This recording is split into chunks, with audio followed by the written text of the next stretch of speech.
Experiencing issues with your iPhone's mobile or cellular data after the latest update? If your cellular service is disabled, don't worry. In this video, I will guide you through 4 troubleshooting steps to help you resolve the problem. Let's dive in. Solution 1. Enable and disable airplane mode. Swipe down from the top. Enable airplane mode. Wait for around 10 seconds.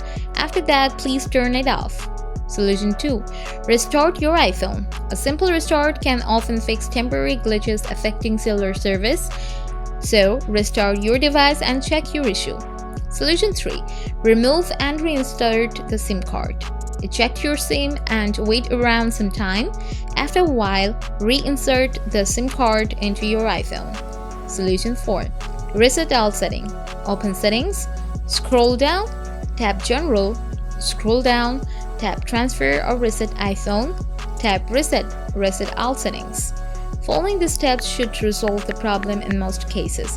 If issues persist, contact with your mobile service provider. If the problem continues, they can investigate potential account or network-related problems causing the cellular service disruption on your iPhone. Thanks for watching.